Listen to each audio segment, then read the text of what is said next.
এই পুজো পার্বণের দিনে আবার সাত সকালে মদ খেয়ে এসেছো? লজ্জা করে না? বলি কোন লজ্জার মুখ দেখাও? কথাটা রাগে গজরাতে গজরাতে চিৎকার করে বলেছিল সুষমা।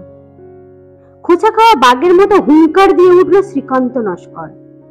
সেই বা কম কিসে? দোস্তর মতো হপ্তা প্রায় 700-800 টাকা সুতোকল থেকে। তুই মেয়ে মানুষ, মেয়ে মানুষের মতো থাকবি। বেশি ফ্যাস করবি না তো। আমি কি তোর বাপের টাকায় মদ খাই? পয়সা উপায় করে খাই।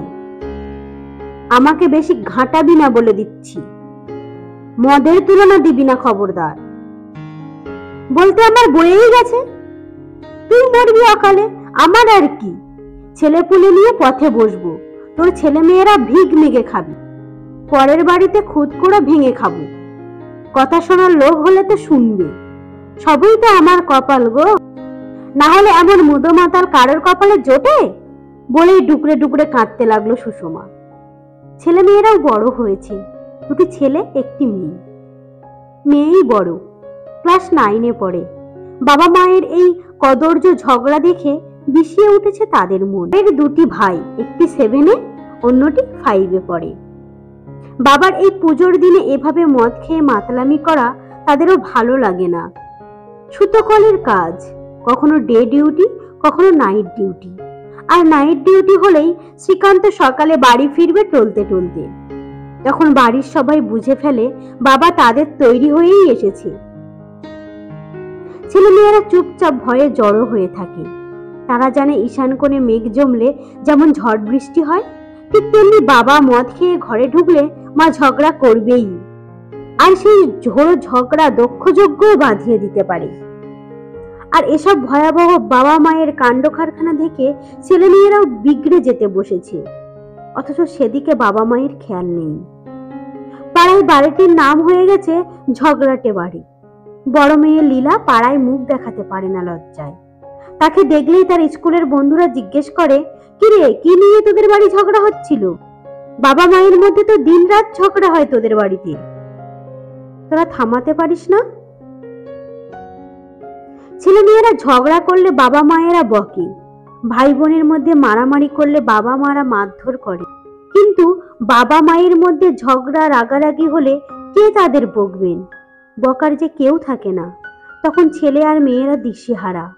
ছোট ভাই দিদিকে বলে, মা বাবার উপর খুব রেগে গেছে রে বর্দি। বর্দি লীলা তাকে বলল, ছোট চুপ কর, মা রেগে আছে, তোর পিঠে ভাত ধরে তাল ফেলবে। ভেবাচেকা খাওয়া ছেলে মেয়েরা একেবারে কেঁচো হয়ে গিয়েছিল। মায়ের অশ্রাব্য গালগাল আর সুষমা তার দজ্জাল গলায় তখনও সমানে গালি দিয়ে যাচ্ছে শ্রীকান্তকে শুনিয়ে শুনিয়ে। আবার কানের কাছে চেল্লাচ্ছ? নাইট ডিউটি সেরে এসে দজ্জাল বইয়ের মুখ ঝাপটা খাওয়ার বান্দা এ শর্মা নয়, জেনে রাখো। পোষায় থাকো, না হলে কেটে পড়ো। মেয়ে মানুষের মুরলি সোনার মদ্য মানুষ আমি নই। কি আমার মদ্য মানুষ রে? টাকা তো দাও সব ফুকিয়ে দিয়ে। কি করে যে সংসার আমি টেনে কষে চালাই তা ওই জগদীশ্বরই জানেন। মিনসের আমার কথা শুনলে গা পিত্তি জ্বলে যায়। আমার স্বামীর মুখে নুরো জেলে দিই আমি। ভিক্ষে করে খাবো লোকের দরজায় গিয়ে গিয়ে। তবু তোর মতো স্বামী আমার দরকার নেই, এর চেয়ে বিধবা থাকা ঢের ভালো। আবার সেই গালাগাল পাচ্ছ? দেখো বাড়াবাড়ি আমি আর সহ্য করব না। মুখে রক্ত তোলা পয়সায় তোমাদের মতো হাতি আর আমি পুষতে পারবো না। সুতোকলের কাজ রাত জেগে করে এসে দজ্জাল বইয়ের কথা শুনতে আমি আর পারবো না, সাপ বলে দিচ্ছি। আমার এখন ঘুম পেয়েছে, ঘুমাবো। একবার চিৎকার করে দেখ না, বুঝবি ঠেলা। সুষমা গুম হয়ে গেল। ঘুমোতে চাইছে বলেই আর কোনো উচ্চ বাক্য করল না। সুষমা জানে নেশার ঘরে রাগ চড়ে গেলে অনেক সময় মারাত্মক কাণ্ড করে ফেলে। এটা ওটা ভেঙে বাড়ির জিনিসপত্র তছনছ করে দিতে পারে। এতক্ষণ যে বাড়িতে দাঙ্গা চলছিল বোঝবার জোটই নেই। সুষমার আগে গুম হয়ে বসেছিল দাবার কোণে। বড় মেয়ে লীলা গিয়ে রান্না বান্নার কাজ শুরু করে দিল, না হলে বাড়িতে অরন্ধন রয়ে যাবে। আর ভাতের হাঁড়ি চড়বে না উনুনে। বাড়িতে বাবা মায়ের ঝগড়া কি ভয়ঙ্কর অবস্থায় গিয়ে দাঁড়ায় তা তাদের জানা। সারা বাড়ির সবাই উপোস অবস্থা থেকে বাঁচানোর একমাত্র অবলম্বন তখন বড় মেয়ে লীলা। তারপর সাদাসাদি করে বাবা মাকে তাকেই খাওয়াতে হয়। ঝোড়ো ঝগড়ার মধ্যে 3 ভাই বোনে অতিষ্ঠ হয়ে ওঠে। মদের খোঁজে কাউকেই আর যেতে হয় না হাটে বাজারে। প্রতিটি গ্রামেই গড়ে উঠেছে মদের ভাটিখানা, নয়তো মদের বেওয়ারিশ দোকান। মদের সঙ্গে পাওয়া যায় মদের চাটও। এ যেন গায়ের এখন কুটির শিল্প। এই ভাটিখানা কুটির শিল্প প্রতিদিন শত শত নিত্য নতুন মাতাল সৃষ্টি করছে। এই গায়ের মধ্যেই 7-8টি ভাটিখানা। শনিবার হপ্তা, ছুটির দিন শ্রীকান্তের। ঝগড়াঝাটির জন্য বেশ কয়েক মাস মদ খায়নি হপ্তার দিনে। আর মাতলামি করতে করতে বাড়িও ফেরে না। স্বামী স্ত্রীতে বনিবনা নেই তাদের। ডিভোর্স হয়নি সুষমা শ্রীকান্তের মধ্যে, তবে রাতের বিছানা আলাদা হয়ে গেছে। স্বামী স্ত্রীর মধ্যে কথাবার্তাও তেমন হয় না। বড় মেয়ের লীলার মাধ্যমে এখন হপ্তার টাকা লেনদেন হয়। ঝগড়া এখন চিরস্থায়ী বিবাদের রূপ নিয়েছে। আবার শ্রীকান্তের মদ খাওয়ার মাত্রাও বেড়ে গেছে। আগে তবু ঝগড়া রাগারাগি করতো সুষমা, এখন তাও করে না। কে কি করছে স্বামী স্ত্রীর সেসব কোনো খোঁজ খবরও কেউ রাখে না। বড় মেয়ে লীলা একদিন রেগে গিয়ে মাকে বলেও ফেলেছিল, মা তোমার রাগ কম, বাবা না হয় মদ খায় সপ্তাহে 2-1 দিন নাইট ডিউটির সময়, তা বলে তুমি রাত দিন খিটখিট করো কেন? তুমিও রেগে গিয়ে বাবাকে যা তা ভাষায় গালাগাল দাও, সেটাও তো তোমার অন্যায় মা। আর এভাবে তোমাদের ঝগড়াঝাটি শুনতে ভালো লাগে না। তোমরা এর চেয়ে কাটান ছেড়েন করে নাও, তোমরা ডিভোর্স করে নিলে দরকার হলে বাবুর বাড়িতে খেটে খেতে যাব। তোমাদের এই ঝগড়াঝাটি আর আমাদের একদম সহ্য হয় না। কথাটা শুনে কেউটে সাপের মতো ফোঁস করে উঠেছিল সুষমা। বলি, ও বাবা সোহাগিনী, বাপের কোনো দোষ দেখতে পাস না? বাপের পক্ষ নেওয়া কোথায়? সবাই মিলে বাপের সঙ্গে ঝগড়া করবে না আমাকে জ্ঞান দেওয়া হচ্ছে? এবারে বোঝাবো মজা। সরস্বতী পূজাটা কেটে গেলেই চলে যাব বাবুর বাড়িতে, সেখানে হাত নাড়বো, সেখানেই ভাত পাবো। একটা লোকের পেটের ভাত আমার জুটে যাবে। মরবি তোরা, তোরা তো আমার পেটের ছেলে মেয়ে না, তখন বুঝবি। ওই মুদো মাটার লম্পট বাবা তোদের কতটা দেখে। কয়েক মাসের মধ্যে সুষমার সংসার ওলটপালট হয়ে গিয়েছিল। সুষমা যতই অপমান ও অবহেলা করেছে শ্রীকান্তকে, শ্রীকান্ত ততই বেপরোয়া হয়ে উঠেছিলেন। মদ দিন রাত্রি খেয়ে খেয়ে শরীরকে অস্থি চর্মসার করে ফেলেছিলেন। তবুও মদ খাওয়ার খেপামি তার কমেনি। সংসারের হ্যাপা আর হেসেল ঠেলতে গিয়ে মেয়েটার পড়াশোনাও লাটে উঠে গিয়েছিল। স্বামী স্ত্রীর কলহ দাবানলের আগুনে পুরো সংসারটাই জ্বলছিল। মন মেজাজ যেটুকু ছিল তাও বিগড়ে গিয়েছিল শ্রীকান্তের।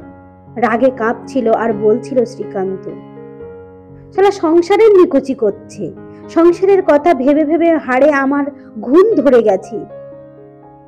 তবুও বউয়ের মন পায়নি। ভাটিখানায় বসে আপন মনে বকে যাচ্ছিল শ্রীকান্ত। মদৌলি কানাবাগদির বউ বলছিল, কি গো ঠাকুরপো, কি হলো তোমার? সন্ধে তো হয়ে এলো, বাড়ি যাবে না? তোমার মদ তুমি খেও নি বাবু, নেশাটা বড্ড চড়ে গেছে। তুমি তো মদ খেলে আমার পয়সা হবে, এবার খেলে দম ছুটে মরে যাবে। এ তো আর জল দেওয়া মদ নেই, মদ জাল দিচ্ছি, গরম গরম তোমাকে দিয়েছি। 2 বোতল তো সাবার করেছো, আর 1 থালা নিহেড়ে মাছের ঝোল। যাও এবার বাড়ি চলে যাও। একা একা বাড়ি যেতে পারবে তো গো ঠাকুরপো? এই দেখো মাটিতে শুয়ে গেলে। ওরে খোকা, তোর কাকাকে খেজুরের চাটাই এনে দে, বিছিয়ে দে, বালিশটা এনে দে। এখন লেসার ঝোঁকে একটু ঘুমিয়ে নি তোর কাকা। শ্রীকান্তের শরীরটা তেমন আর নড়াচড়া করছিল না, নেশায় চুর। চোখ মুখের ঘোরও অন্যরকম হয়ে গিয়েছিল, বেঘুরে ঘুমোচ্ছিল। কানাবাগদির বউ অনেক টানাটানি করে তার শরীরের খানিকটা অংশ চ্যাটাইয়ে রাখতে পারল। মাথায় তেল চিটে পাতলা শক্ত বালিশটা থান ইটের মতো কোনো রকমে ঢুকিয়ে দিল। কিন্তু শ্রীকান্ত ঠাকুরপোর ঘুম সে তো আর ভাঙাতেই পারল না রাত পর্যন্ত। তখন সত্যিই ভয় পেল। বাড়ির লোক বলতে সুষমা আর লীলা খবর পেয়েই ছুটলো কানাবাগদির ভাটিখানায়। শ্রীকান্তর বডি কেমন ঠান্ডা হয়ে গেছিল। কানাবাগদির ঘরের পাশের ঝোপের মধ্যে পচা গুড়ের কলসি নিশাদলে তখনও ফুটছিল। কানাকানি হয়ে গেছে পাড়ায়। লীলার বাবার অবস্থা খুবই খারাপ, মদে বিষক্রিয়া হয়ে গেছে। হাত পা কেমন ঠান্ডা হয়ে গেছে। এত রাতে গায়ে ডাক্তার পাওয়া যাবে কোথায়? অগত্যা বাঁশের খাটলি করেই কয়েকজন ছেলে ছোকরা তাকে নিয়ে গেল হেলথ সেন্টারে। হেলথ সেন্টারে বড় ডাক্তার শ্রীকান্তের নাড়ি ধরে বলল, হয়ে গেছে, ওর বডি বাড়িতে নিয়েই চলে যান। লীলা কোকিয়ে কেঁদে উঠে বাপের বুকে আছাড় খেয়ে পড়ল।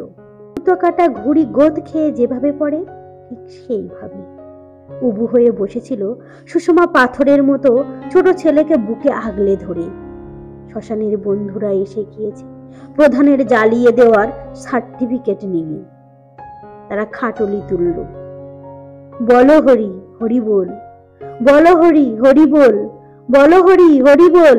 শ্রীকান্ত নস্করের মরদেহ চোখের আড়ালে চলে গেল। লীলা কোকিয়ে কেঁদে উঠল, বাবা তোমার মনে এই ছিল?